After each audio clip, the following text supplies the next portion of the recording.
मेरे प्रिय आत्मन, तुम लोगों ने हार्दिक तथा दयापूर्ण अभिनंदन द्वारा मुझे जिस कृतज्ञता से बांध लिया है उसे प्रकट करने के लिए मेरे पास शब्दों का सर्वथा अभाव है।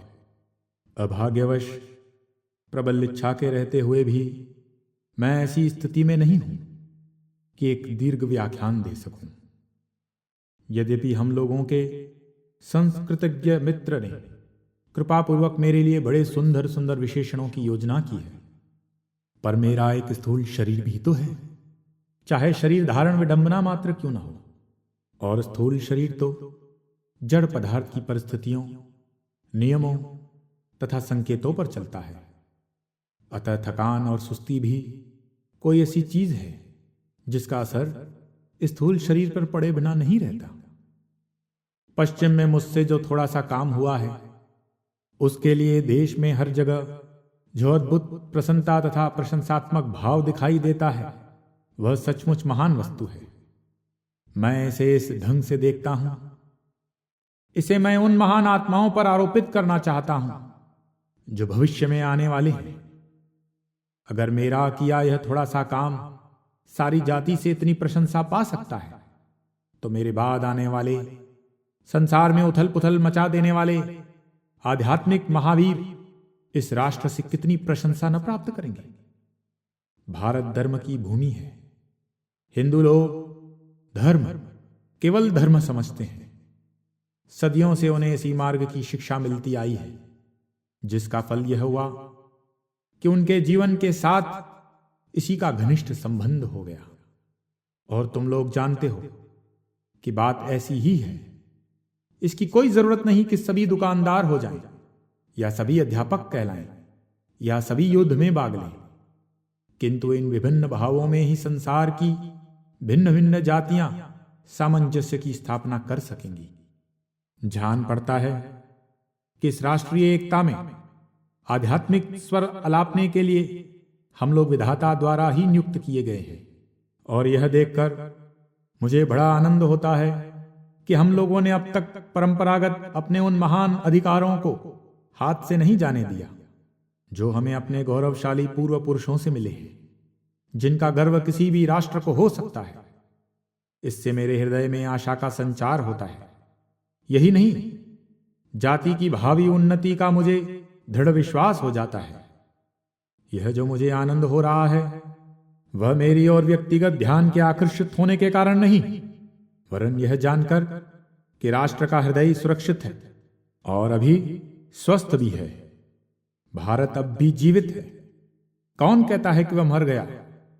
पश्चिम वाले हमें कर्मशील देखना चाहते हैं, परंतु यदि वे हमारी कुशलता लड़ाई के मैदान में देखना चाहें तो उनको हताश होना पड़ेगा, क्योंकि वह क्षेत्र हमारे लिए नहीं है। जैसे कि अगर हम किसी सिपाही जाति को धर्म क्षेत्र में कर्मशील देखना चाहें तो हताश होंगे। वे यहां आए और देखें हम भी उनके समान कर्मशील हैं। वे देखें यह जाति कैसे जी रही है और इसमें पहले जैसा ही जीवन अब भी वर्तमान है। हम लोग पहले से हीन हो गए हैं। इस विचार को जितना ही हटाओगे उतना ही अच्छा है। परंतु अब मैं कुछ कड़े शब्द भी कहना चाहता हूं। मुझे आशा है उनका ग्रहण तुम असहानुभूति के साथ नहीं करोगे।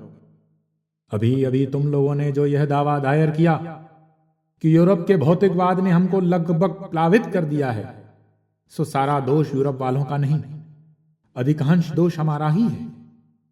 जब हम वेदांती हैं तो हमें सभी विषयों का निर्णय भीतरी दृष्टि से भावात्मक संबंधों के आधार पर करना चाहिए।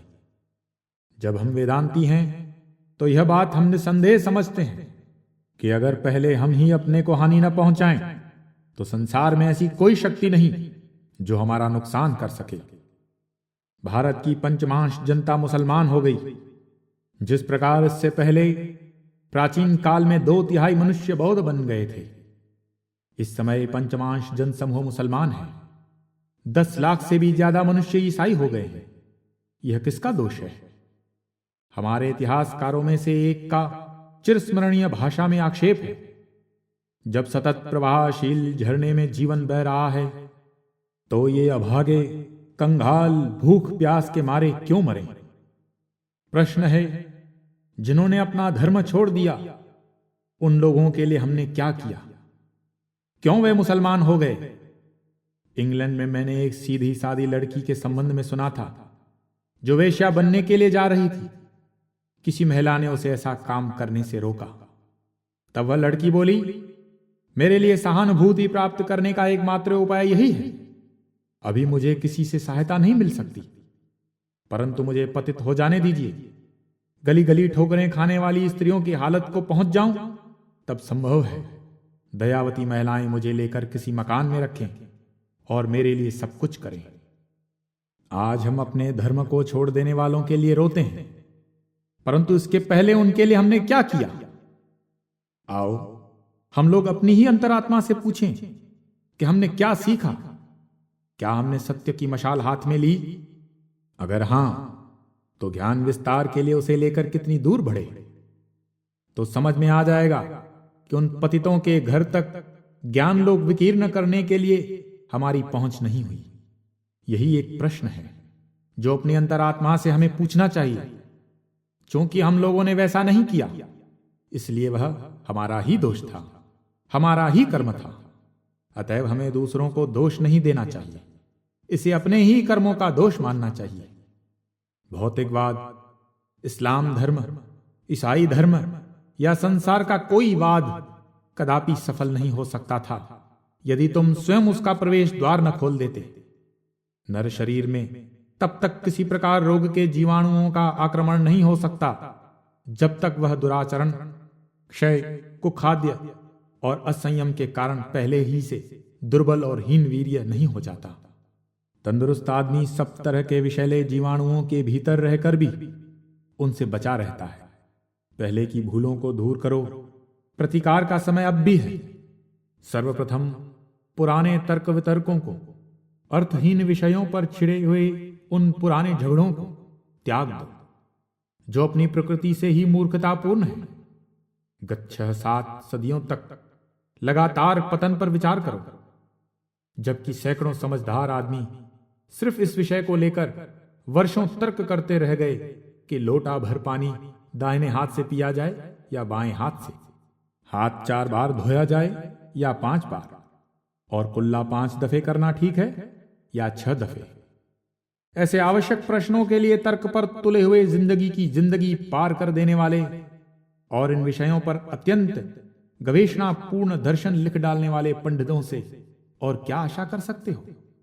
हमारे धर्म के लिए भय यही है कि वह अब रसोई घर में घुसना चाहता है। हम में से अधिकांश मनुष्य इस समय न तो वेदांती हैं, न पौराणिक और न तांत्रिक। हम हैं छूत धर्मी, अर्थात हमें न छू, इस धर्म के मानने वाले। हमारा धर्म रसोई घर में है। हमारा ईश्वर है भात की हांडी और मंत्र है हमें न छुओ, हमें न छुओ, हम महापवित्र हैं।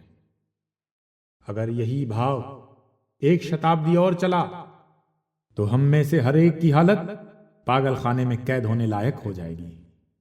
मन जब जीवन संबंधी ऊंचे तत्वों पर विचार नहीं कर सकता, तब समझना चाहिए कि मस्तिष्क दुर्बल हो गया है।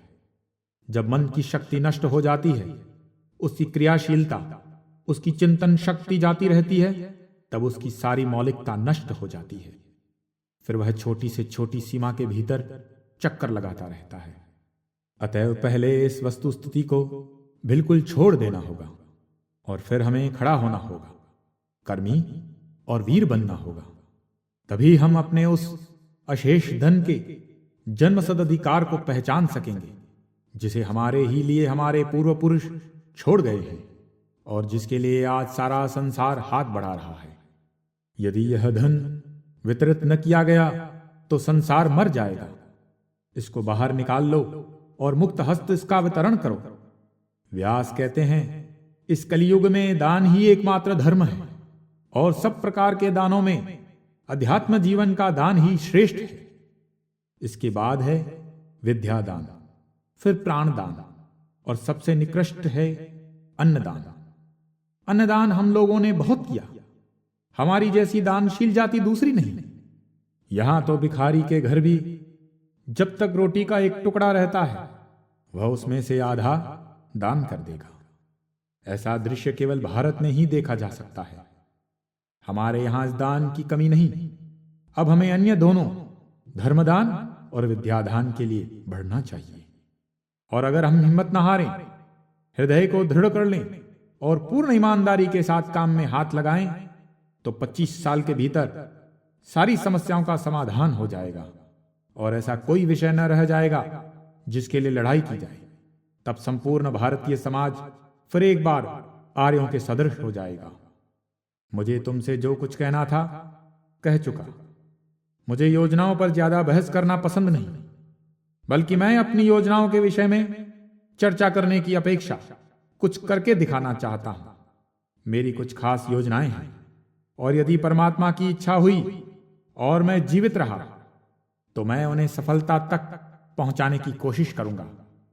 मैं नहीं जानता मुझे सफलता मिलेगी या नहीं, परंतु किसी महान आदर्श को लेकर उसी के पीछे अपना तमाम जीवन पार कर देना मेरी समझ में एक बड़ी बात है।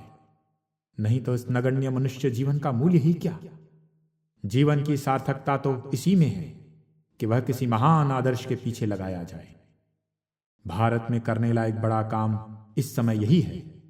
मैं इस वर्तमान धार्मिक जागरण का स्वागत करता हूं और मुझसे महामूर्खता का काम होगा यदि मैं लोहे के गर्म रहते उस पर हथौड़े की चोट लगाने के इस शुभ मुहूर्त को हाथ से जाने दूं।